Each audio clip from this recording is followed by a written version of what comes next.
மரக்காணத்தை பொறுத்தவரையிலும் 22 சென்டிமீட்டர் மழை பொழிவு என்பது இருப்பதாக தெரிவிக்கப்பட்டது. சற்று நேரத்துக்கு முன்னர் கூட அமைச்சர் KKS ராமச்சந்திரன் செய்தியாளர் சந்தித்தார். அந்த சந்திப்பின் போது கூட இந்த புயல் கரையை கடக்கக்கூடிய மிக முக்கிய பகுதியாக இருக்கக்கூடிய மரக்காணத்தில் 22 சென்டிமீட்டர் மழை பொழிவு என்பது இருந்திருக்கிறது. ஆனால் அதே சமயத்தில் செங்கல்பட்டு மாவட்டத்தில் 25 சென்டிமீட்டர் மழை பொழிவு என்பது இருந்திருக்கிறது. கடந்த காலை முதலே தொடர்ச்சியாக தற்போது வரையிலும் புயல் கரை கடக்கக்கூடிய மிக முக்கிய பகுதியாக இருக்கக்கூடிய மரக்காணத்தில் 22 சென்டிமீட்டர் மழை, அதே போன்று செங்கல்பட்டு மாவட்டத்தில் அதைவிட அதிகமாக 25 சென்டிமீட்டர் மழை பொழிவு என்பது இருந்திருக்கிறது. தற்போது மழை பொழிவு என்பது படிப்படியாக குறைந்து வருகிறது. காற்றின் வேகம் மட்டுமே இன்னும் குறைந்த பாடில்லை. தொடர்ந்து காற்றின் வேகம் என்பது கணிசமாக இருந்து கொண்டேதான் இருக்கின்றது.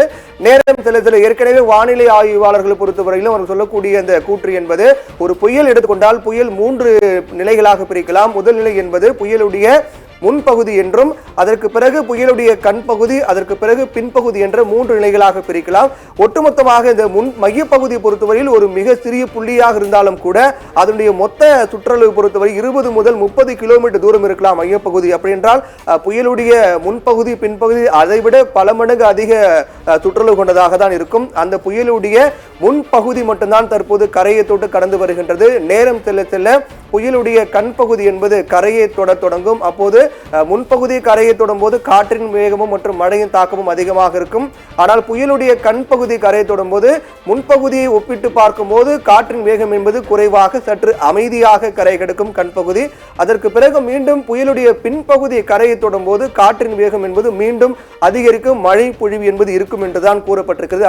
அப்படி பார்த்தோம் என்றால் நம்முடைய செய்தியாளர்கள் புதுச்சேரியிலிருந்து ஜெயக்குமார், அதே போன்று கல்பாக்கத்திலிருந்து மனோகரன், மாமல்லபுரத்திலிருந்து மோகன் ஆகிய செய்தியாளர்கள் தந்த தகவலின் அடிப்படையில் பார்த்தோம் என்றால் மழை பொழிவு என்பது குறைந்திருக்கிறது. காற்றின் வேகம் மட்டுமே மிதமாக இருக்கின்றது என்று தெரிவித்திருக்கிறார்கள். அப்படி என்றால் தற்போது இந்த புயலுடைய கண் பகுதி என்பது நெருங்கிவிட்டது என்றுதான் இதன் மூலமாக நாம் எடுத்துக்கொள்ள வேண்டியிருக்கிறது. என்றால் புயலுடைய முன்பகுதி தொடும்போது காற்றும் மழையும் இருக்கும், கண் பகுதி வரும்போதுதான் மழை என்பது குறைந்து காற்று மட்டும் இருக்கும் என்று சொல்லப்பட்டிருக்கிறது. அப்படி என்றால் அந்த சுற்று வட்டார பகுதிகள் முழுக்க மழையினுடைய தாக்கம் இல்லை, காற்று மட்டும் இருக்குது என்றால் புயலுடைய கண் பகுதி என்பது நெருங்கிவிட்டது என்றுதான் அர்த்தமாக இருக்கின்றது.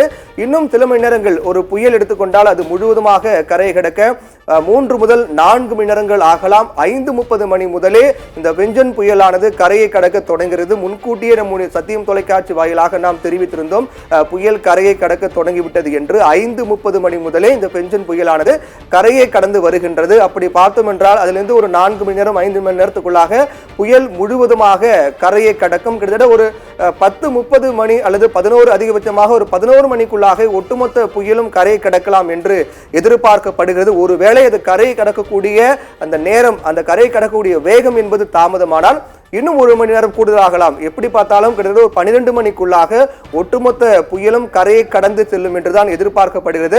இந்த புயலானது தற்போது மரக்காணம் அருகே, புதுச்சேரிக்கு அருகே, அதாவது புதுச்சேரிக்கு அருகே மரக்காணத்தில் கரையை கடந்த பிறகு அது மேற்கு மாவட்டங்களை நோக்கி செல்லும்.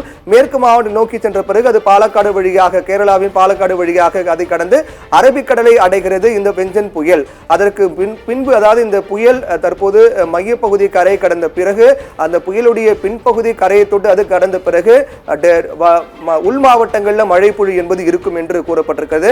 அதோடைய பின்பகுதி வடகடலோர மாவட்டங்களை தொட்டு கடந்த பிறகு உள் மாவட்டங்களில் மழை பொழிவு இருக்கும்.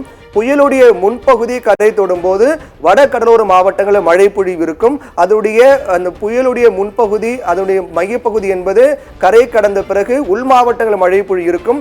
புயலுடைய பின்பகுதி என்பது முழுவதுமாக கடந்த பிறகு மேற்கு மாவட்டங்களில் மழை பொழிவு இருக்கும் என்று வானிலை ஆய்வு மையம் தெரிவித்திருக்காங்க. ஒட்டுமொத்தமாக இந்த புயலின் தாக்கம் என்பது வருகின்ற 3ஆம் தேதி வரை அவ்வப்போது மழை பொழிவு, காற்றின் அந்த வேகம் என்பது படிப்படியாக குறைந்து வரும்.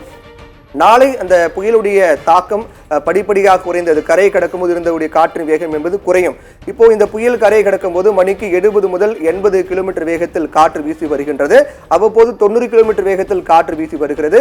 இந்த புயல் கரையை கடந்த பிறகு நாளை காலையிலிருந்து படிப்படியாக அந்த காற்றின் வேகம் என்பது குறையும். அதாவது 80 கிலோமீட்டர் வேகம் அப்படிங்கிறது 70 கிலோமீட்டராக, 60 கிலோமீட்டராக, 50 முதல் 60 கிலோமீட்டர் வேகமாக குறையும். அதற்கு பிறகு அந்த புயலுடைய பின்பகுதி முழுவதுமாக தமிழகத்தை கடந்து கேரளாவின் பாலக்காடு செல்லும் போதெல்லாம் முழுவதுமாக காற்றின் வேகம் என்பது குறைந்து இயல்பு நிலை திரும்பும் என்று எதிர்பார்க்கப்படுகிறது. அது கேரளாவின் பாலக்காடு வழியாக சென்று அரபிக்கடலில் அந்த புயல் அடைகிறது. அதுவரையிலும் இதனுடைய அந்த நகர்தல் என்பது இருக்கும். புயல் கரையை கடந்து அதனுடைய தாக்கம் முழுவதுமாக அடங்குவதற்கு திங்கட்கிழமை வரை அதனுடைய அந்த தாக்கம் இருக்கும் என்று எதிர்பார்க்கப்படுகிறது.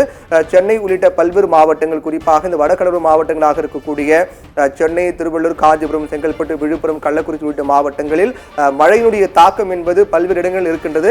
செங்கல்பட்டு 25 சென்டிமீட்டர் மழை பெய்திருக்கிறது. இந்த புயல் கரையை கடக்கக்கூடிய மரக்காண பகுதி 22 சென்டிமீட்டர் மழை பொழிவு என்பது இருந்திருக்கிறது.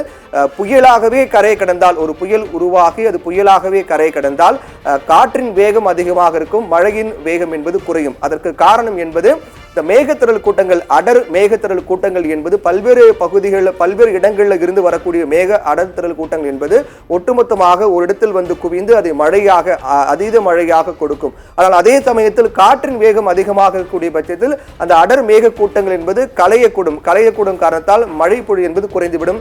இந்த அடிப்படையில் தான் புயலாக அது கரையை கடந்தால் காற்றின் வேகம் அதிகமாக இருக்கும். அந்த காற்றின் வேகத்தின் காரணமாக அந்த அடர் மேக கூட்டங்கள் கலைந்து மழை பொழிவு குறையும். அது புயலாக கரையை கடக்காமல் ஆழ்ந்த காற்று தாழ்வு மண்டலமாக அல்லது தாழ்வு மண்டலமாக, தாழ்வு பகுதியாக கரையை கடந்தால் மழையின் தாக்கம் என்பது அதிகமாக இருக்கும், காற்றின் வேகம் குறையும். எப்படி இருந்தாலும் ஒட்டுமொத்தமாக இந்த புயல், பெஞ்சான் புயல் ஒட்டுமொத்தமாக கரையை கடந்து இதனுடைய நகர்வுகள் முழுமையாக முடிவடைய 12 மணிக்குள்ளாக, அதிகபட்சமாக 12 மணி ஆகலாம் என்றும் சொல்லப்படுது.